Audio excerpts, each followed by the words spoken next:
get started. I think injury-wise, from what I know so far, we came out okay. That's a positive. I thought T-Bass getting T-Bass 2 kicks, one going each direction. He made them both. That's a positive. Maybe the red zone defense early in the game kept us in it a little bit, but outside of that, a ton to work on. And our standard was not out there today. That's not how we play. So there's a lot that we need to do to get ourselves ready to go here. Yeah, it was preseason game shot on the first one, but you could not really have been happy with much of what happened, correct? No, you're correct. No. But we've got to learn from it. I think,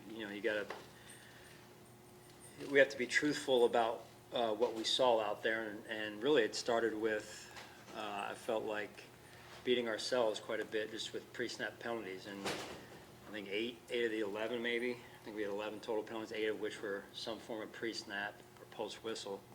In this case, pre-snap. So, let's just start there, right? Self-inflicted wounds are hard to overcome, and then you've got to play an opponent on the other side. So, give them credit. They played well. There's a lot we can learn from, and I'm confident we'll do that. But I'm also happy to see a lot of guys. I'm hoping the goal was at least to get everyone in some capacity. So I'm happy for those players that had never played before in an NFL game that they got in and were able to get out there and get some work. So. Speaking of that group, what did you see from Keon? Just his comfortability, only caught one ball out there for 2 drives, but just your impression of seeing him out there in the NFL atmosphere. Yeah, I thought he looked, comfortable. I thought he looked like it wasn't too big for him, and that's part of being a young player and adjusting. And that didn't surprise me though, because he's been, I would say, taking things in stride that way, right? So, and you see him, you're out of practice every day, right? He's executed, made some big-time plays, and today the ball didn't find him as much, and it wasn't really a game plan whatsoever for us. We were just out there trying to make sure that we had a chance to see where we were fundamentally and overall as a football team, and then had a chance to evaluate our personnel. Sean, I think Josh mentioned that he was campaigning maybe a little bit to stay in on that drive after when the first quarter ended there. Why decide to take him out mid-drive? Yeah, I just felt like it was the right time. He came out, I thought it had a good warm-up, good look in his eye, and I saw what I needed to see.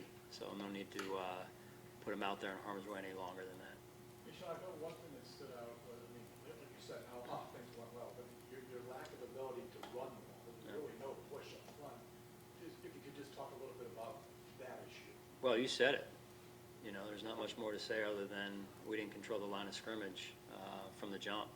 And, all the way down to one of the last series that we had on offense, trying to get a first down, 3rd and 1, 4th and 1, whatever it was there, and can't get a yard. So, but that's also, that's where the challenge comes in, and we got to embrace that challenge. We got a lot of work to do, and we'll look at the film obviously, and it'll hit us right in the face in terms of what we didn't do well, and that was a big one right there. When you don't control the line of scrimmage, it makes it hard to win. Sean, how do you not overreact in a good way or in a bad way after a preseason game? I do a lot of self-talk. If you had a blood pressure cuff on me during that game, it would probably have exploded. So I just think that when you've been around as long as I have, to try and keep perspective, and that's why they call us coaches also, to take a team where it may be and make it better. And that's what we've done here, and that's what we're planning to continue to do in terms of taking this team and what we did today, and then get them better and better throughout the course of the season. I firmly believe that that's what a coach's job is to do. So, that's what we'll do, and we'll look at this film, like I said, and we've got good guys in this locker room, and it means something to them. And I think some of the younger guys who haven't been in our locker room, and some new guys who haven't been in our locker room, but are veterans, that they start to understand that the standard is the standard. It's the standard even in a preseason game, preseason week 1. And that's probably one of the more irritating things of this is I don't care who it is, where we're playing, what time of day we play, or in this case, preseason game number 1, there is a standard and expectation when you put the colors on the Buffalo Bills to come out and play a lot better than we did and coach a lot better than we did. And so that's important to me. What were your impressions of the kick and punt return battle this evening? What specifically in the battle? The The returner job? Yeah. Yeah, you know what, I thought, listen, I thought the returners, especially the ones that are new to our team, got a feel for the weather in Buffalo, right? It's a beautiful day, but that wind kicks up out there from time to time, and I think the gusts were pretty significant at times, and I would say that I thought Sam at times did a pretty good job punting into the wind, because that got pretty gusty at times. You know, I thought the returners, both KJ and Day-Day were having a little bit of trouble tracking the ball, right? And I think the first 2 kickoffs to KJ, especially the second one that we put on the ground there, looked like we were having trouble tracking it. And then the one to Day-Day late in the game that flew over his head, you know, that wind gusts pretty hard there. And so that's something that we have to get them over here to do more, to start to understand the wind and how it works here. How did you think the communication went with Bobby and calling the defense today? Yeah, I thought the communication sounded pretty clear to TB, the first middle linebacker that was out there, and then throughout the game. And then, you know, I'm listening to hear how the communication is flowing amongst the staff as well, and it sounded like it was flowing well. And so, yeah.